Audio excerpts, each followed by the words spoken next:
Bonsoir de nouveau. Alors nous enchaînons maintenant sur la partie suivante et en particulier les développements précoces et les anticancéreux en phase précoce de développement. J'ai le plaisir d'accueillir avec moi le docteur Capucine Balbini et de nouveau le docteur Johan Loriot. Capucine, quelles actualités à cet ASCO ? Bonsoir Laurence, bonsoir à tous. Donc j'ai commencé ce post-ASCO sur les phases précoces par l'immunothérapie, pour vous montrer quelques présentations qui ont eu lieu cette année, à la fois sur une cible qui commence à être maintenant bien connue, qui est la Claudine 18 dans les tumeurs gastro-intestinales, et puis d'autres drogues qui utilisent des nouveaux mécanismes de costimulation pour les T-cell engagers, notamment via le CD28 et le CD137. Et enfin, je vous parlerai d'une présentation qui sort un peu de la phase 1, mais que j'ai trouvée intéressante.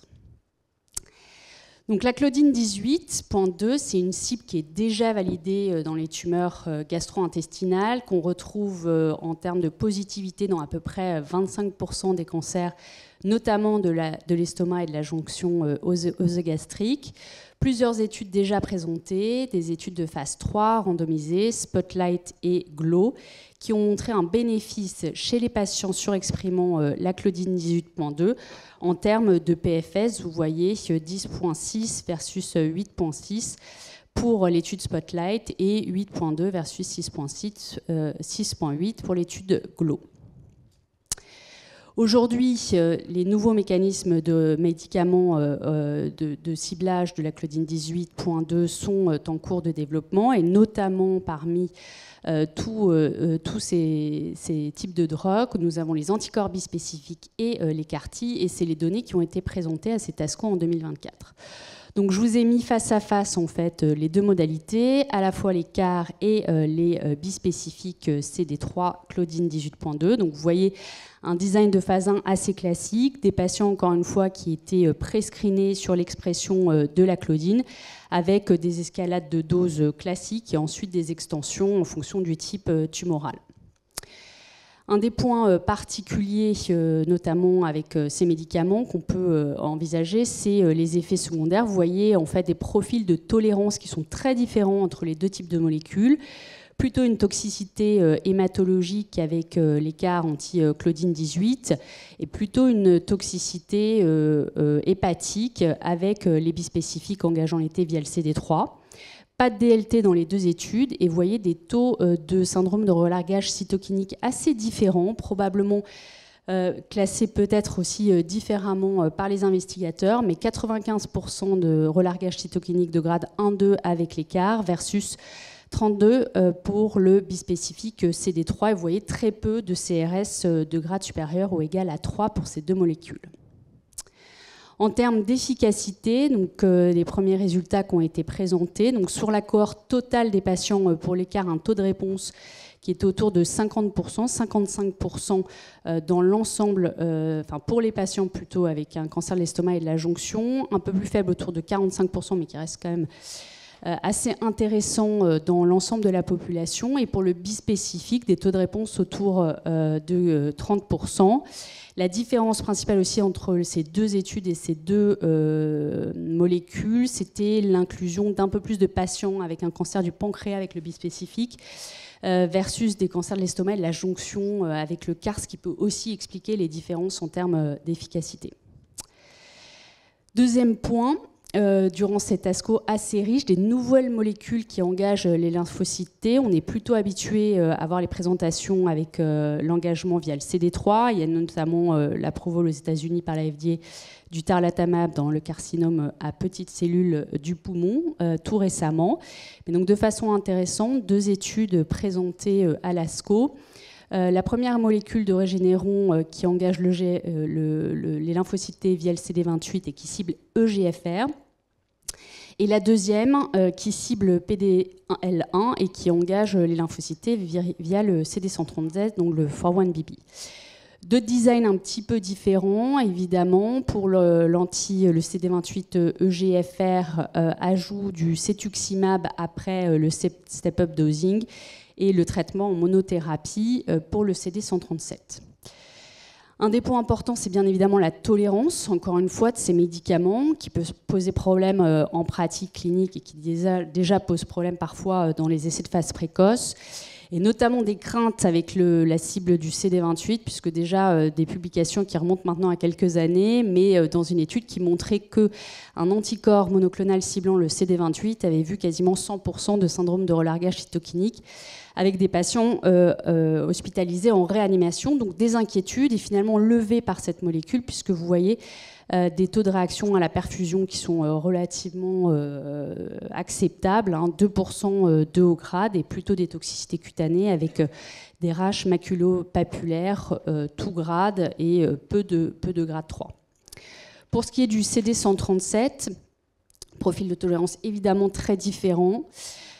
Plutôt des effets secondaires de grade supérieur ou égal à 3 dans 36% des cas quand même, et 7% de grade 4, avec notamment des lymphohistiocytoses, un grade 5. CRS relativement limité, vous voyez un nombre de 4 SAE, des toxicités hépatiques avec des hépatites, élévation de transaminases qu'il faut surveiller.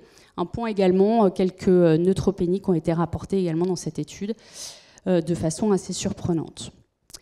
En termes d'efficacité, alors un peu décevant avec le CD28 anti-EGFR, taux de réponse, vous voyez, très faible. Néanmoins, un point qui était intéressant, remarqué dans l'étude, lors de la présentation, c'est que les patients sans métastase hépatique dans cette étude avaient des taux de réponse bien meilleurs que la population globale, et donc on peut se poser la question, une fois de plus, avec les immunothérapies, de la moins bonne efficacité en présence de métastases hépatiques.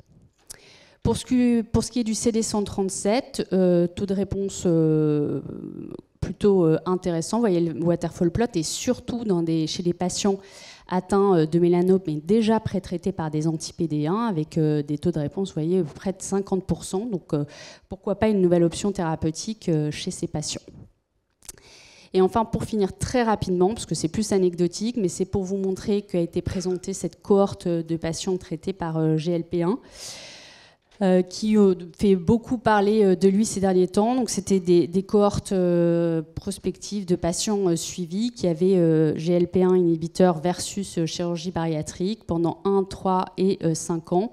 Et regardez la réduction du risque de cancer lié à l'obésité. Vous voyez, ça concerne énormément de cancers que l'on traite, et les résultats étaient en faveur de la chirurgie bariatrique et du GLP1 pour prévenir le risque de cancer relié à l'obésité à 15 ans.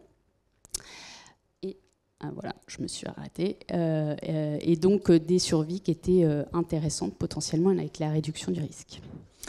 Merci beaucoup, Capucine. Alors, c'est très intéressant de nous avoir mis en parallèle CAR-T et bispécifique, et notamment sur les CRS. Pas de CRS haut grade. Est-ce que c'est parce que tu penses que maintenant, on est devenu meilleur dans la gestion?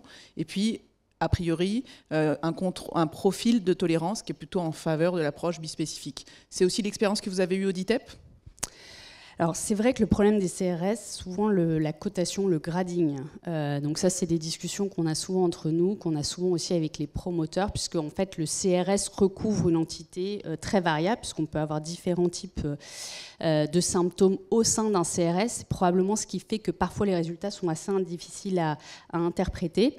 Donc le haut taux de CRS avec les CAR-T, la question c'est quel type de CRS? Est-ce que c'était principalement des fièvres? Est-ce qu'il y avait d'autres symptômes associés sur les faibles grades? Donc c'est une question pour laquelle on n'a pas la réponse. Mais en tout cas, en termes de profil de tolérance, oui, les bispécifiques aujourd'hui sont plus faciles à gérer, notamment pour une pratique ambulatoire. Super, merci beaucoup. Et j'en profite pour rappeler qu'à Gustave Roussy, on aura prochainement un service dédié aux thérapies cellulaires, à l'accès aux thérapies cellulaires innovantes, l'unité ICE, en conjonction avec le DITEP, bien sûr, et qui nous permettra de traiter ces patients à Gustave Roussy, et notamment la gestion de ces effets secondaires dans les phases précoces de développement. Je me tourne maintenant vers Johan pour la suite de l'innovation. Oui, quelques nouvelles concernant de nouvelles classes de médicaments. Alors peut-être cela a été traité dans les différentes sessions au préalable, puisqu'il y a souvent un focus sur des tumeurs très spécifiques. Donc si c'est le cas, je m'en excuse, mais je pense que la répétition peut avoir certaines vertus. Donc la première classe d'inhibiteurs cible une enzyme 461 qui est enzyme impliqué dans la régulation épigénétique et dans la régulation de l'expression de certains gènes. Et donc, on a vu les résultats de cette étude qui a été d'ailleurs rapportée de façon concomitante dans Nature Medicine, hein, d'un inhibiteur de 4,6A qui va bloquer la transcription du récepteur aux œstrogènes, en particulier dans un contexte de mutation ESR1 qui apparaît, vous savez, au moment de la résistance aux hormonothérapies dans le cancer du sein. Donc, dans cette étude de phase 1, eh bien, cet inhibiteur a été évalué dans différents types de tumeurs, dont le cancer du sein. Et la première étape a été de montrer que le mécanisme d'action était bien celui que l'on attendait. Et en effet, on réduit le pourcentage d'histone acétylé grâce à ce médicament, comme vous le voyez sur les graphes du dessous. Et dans la deuxième partie, eh bien, on a essayé d'évaluer l'efficacité de ce médicament, soit en monothérapie, soit en combinaison dans le cancer du sein, après résistance à l'hormonothérapie et aux inhibiteurs de cycline dépendante kinase. Vous voyez qu'en monothérapie, à gauche, plutôt décevant, mais en combinaison avec fulvestrant, eh bien, on a une activité antitumorale qui est importante et qui est corroborée par l'évolution des clones ESR1 qui diminuent. Vous voyez en bas à droite, on voit que en biopsie liquide, hein, le clone porteur de cette mutation disparaît.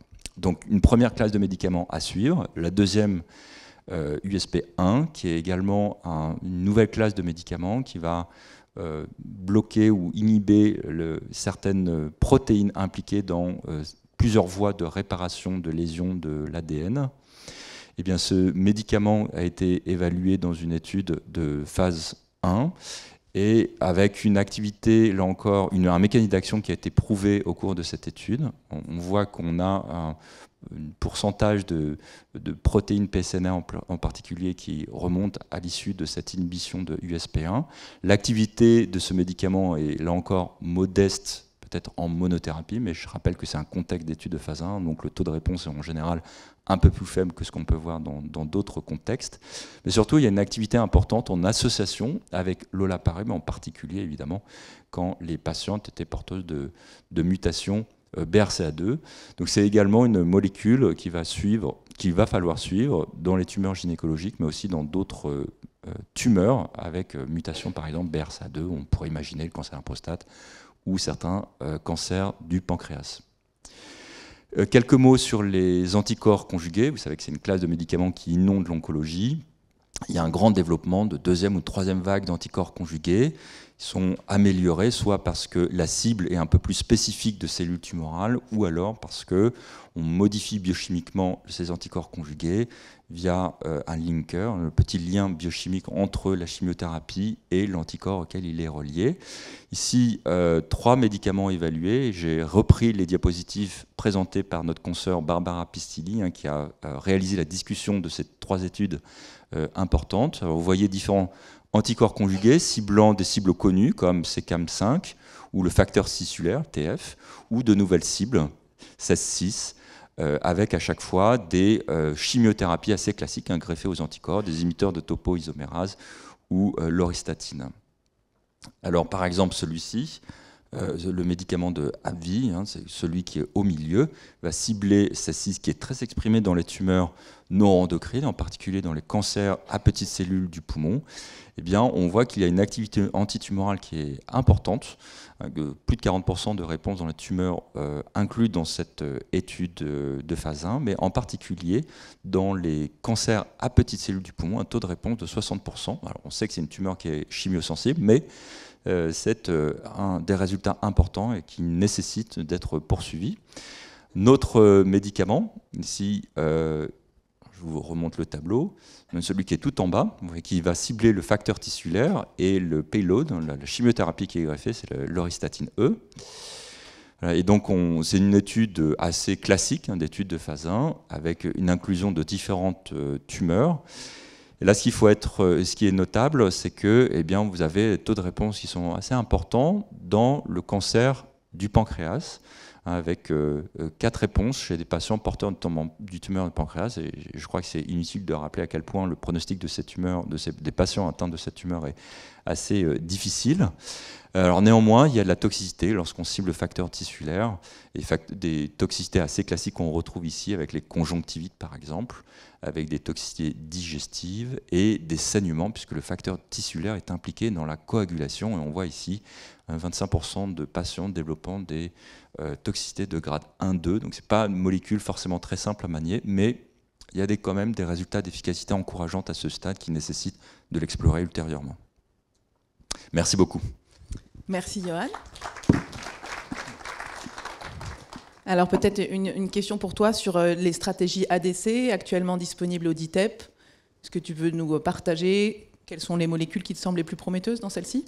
On essaye de... Il y a deux champs d'investigation. Il y a d'abord cibler de nouvelles cibles, de nouvelles protéines membranaires qu'on identifie au gré de l'avancée de la biologie, la compréhension de la biologie. Et puis par ailleurs, c'est d'essayer de réduire éventuellement la toxicité de ces médicaments, qui restent de la chimiothérapie, mais qui peuvent avoir des toxicités un peu, je dirais, un peu spécifiques. Et le troisième point, c'est d'essayer de les combiner avec, soit ensemble, soit avec des immunothérapies. On a vu tout à l'heure dans les tumeurs génito-urinaires que la combinaison avec l'immunothérapie permettait de renforcer leur efficacité. Je crois qu'il y a un point essentiel, c'est d'essayer de comprendre pourquoi parfois ça ne fonctionne pas, ou pourquoi il y a des mécanismes d'échappement, parce que là c'est très complexe.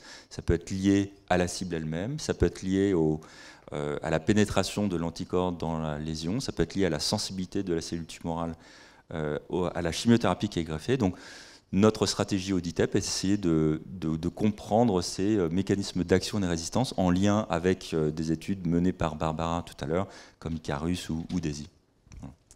Merci beaucoup. Et donc, nous allons nous arrêter pour cette partie-là. Restez assis, nous allons enchaîner. Merci.